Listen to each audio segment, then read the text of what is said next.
welcome back to Podi with Odi. Wow, how are you guys? Do you miss me? I'm glad to be back again and making a new content for Podi today. Anyway, Happy New Year! How's your 2024 so far? I hope it's well, guys. So, mulai sekarang, gue berharap bisa terus-terusan konsisten bikin konten Podi untuk kedepannya. Dan kali ini beneran. Kenapa tuh? Yuk mari kita situation update seperti biasa. Let's get personal with Odi. Jadi seperti yang lo semua tahu, kalau gue itu kerja sambil kuliah kan. And you know what? I've already graduated last year. Gue udah lulus cuy. Gue udah lulus dan proses lulus-lulusan ini sangatlah drama. Gue sempat kena mental di semester akhir gue dan ya akhirnya skripsi gue sempat ke pending setelah gue sempro karena gue ngerasa udah bikin ekspektasi dosen gue terlalu tinggi dan gue jadi ngerasa hopeless sendiri, stres sendiri sampai hormon gue ikut acak-acakan. Gara-gara ini gue jadi gagal lulus 3,5 tahun. Iya, gue mencoba untuk lulus cepat dari kampus. Tapi setelah berjuang setengah mati pasca mental breakdown, bolak-balik revisi dan lain-lainnya, gue lulus juga. Akhirnya dengan tepat waktu yakni 4 tahun dengan nilai yang menurut gue alhamdulillah banget sangat memuaskan bagi diri gue sendiri. Dan November kemarin akhirnya gue wisuda. Selesai juga nih perdramaan perkuliahan gue terkait semester, bayaran dan kawan-kawannya. Jadinya beban otak gue rasanya copot sebelah. Nah, di tengah-tengah kegilaan gue dengan skripsi-skripsi kemarin, gue jadiin motivasi diri sendiri untuk gak nyerah dengan beragam drama yang terjadi. Yang pertama, gue gak mau jadi donatur kampus. Salah satu alasan utama gue pengen buru-buru lulus dari kampus dengan cepat itu adalah gue gak mau bayaran kampus. Jujuran aja, ini sangat-sangat hal yang menurut gue wajar karena gue kerja sambil kuliah.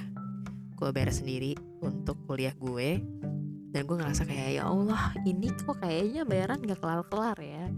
Karena selama ini gue kerja gajian tuh kayak potong untuk bayar kuliah itu menurut gue cukup bikin gue ngirit dalam menjalani hari-hari selama gue berkuliah gitu tiap bulannya ya. Jadi dalam hati gue tanamkan untuk tekad yang kuat gue harus lulus cepat kalau bisa 3,5 tahun gitu. Tapi dengan kehendak Allah ternyata gue lulusnya 4 tahun, alhamdulillah. Dan yang kedua, gue mau upgrade diri. Siapa yang gak mau upgrade diri, apalagi kita udah mengampu 8 semester di perkuliahan untuk dapat S1. Siapa yang gak mau meningkatkan CV-nya dia untuk jenjang karir yang lebih baik lagi? Siapa yang gak mau? Nah itu dia, gue mau upgrade diri gue menjadi lebih baik lagi dengan lulus kuliah cepat-cepat. Yang ketiga, gue mau nerusin bisnis gue. Jadi gue itu pas kemarin lagi gila-gilanya gue juga berharap di tengah kajian skripsi tuh kalau gue lulus, gue mau lanjutin studio di. Dan iya, setelah gue wisuda, gue coba rehat sejenak. Dan di Desember kemarin gue mulai jalanin studio di, bisnis kecil-kecilan gue lagi. Nah di sini tuh gue jualan beragam macam art prints dan merchandise gitu. Awal mulanya sih gue bikin produk tuh kalender di tahun 2022. Iseng-isengan aja, karena gue resah setiap tahun tuh harus beli kalender kan.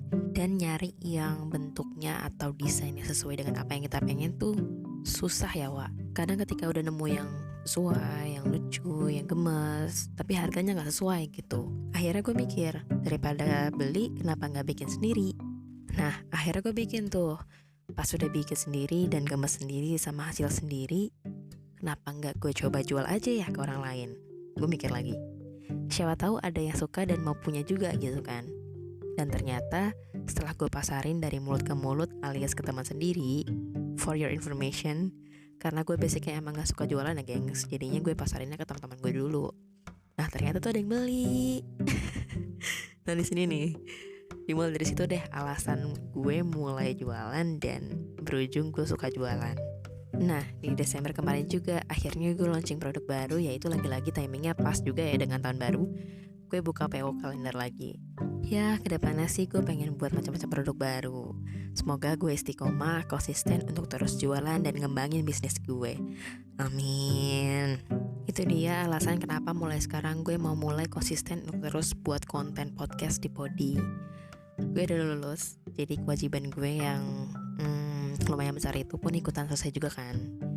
Jadi gue punya spare waktu yang bisa diisi dengan beragam kegiatan yang gue suka gitu.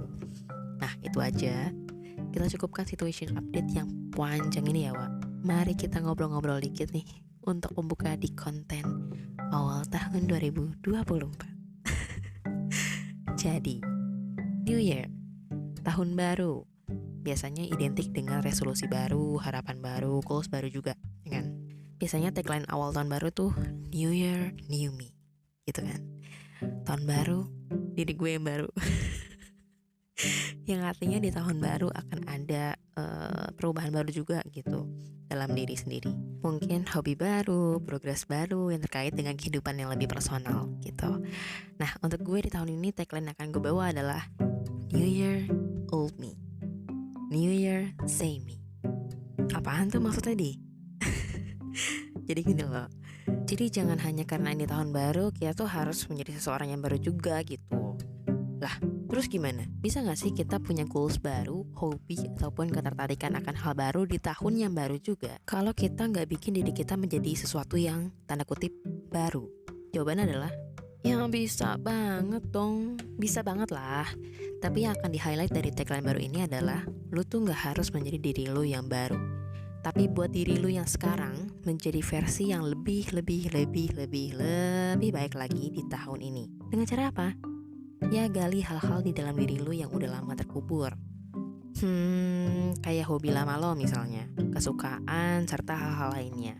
Dan mulai lakukan itu lagi di tahun ini. Buang semua hal-hal buruk di dalam diri lo yang udah lama lo resahin selama ini. Mungkin kayak kebiasaan buruk main game yang terlalu lama, atau kebiasaan buruk suka nunda-nunda pekerjaan. Ya apapun itu deh. Buat habit baik lo yang udah terbentuk itu, but make it like an upgraded version. Selain software yang di-upgrade, maka di dalamnya akan ada program-program yang ada fixes bug yang terjadi gitu. Jadi tahun baru tuh gak melulu harus membuat diri kita sendiri menjadi sosok yang baru, melainkan kita tetap bisa kok menjadi diri kita yang sekarang, but with a better version. Ya itu aja sih pembukaan untuk Body di awal tahun. Semoga kita nggak yang ngoyo-ngoyo amat dalam menjalani hari-hari di 2024. Capai target-target kita, semoga lo bisa jadi versi diri yang lebih baik, lebih sehat dan lebih happy dari diri lo yang sekarang. That's all. See you on the next episode of Body and goodbye. Bye-bye.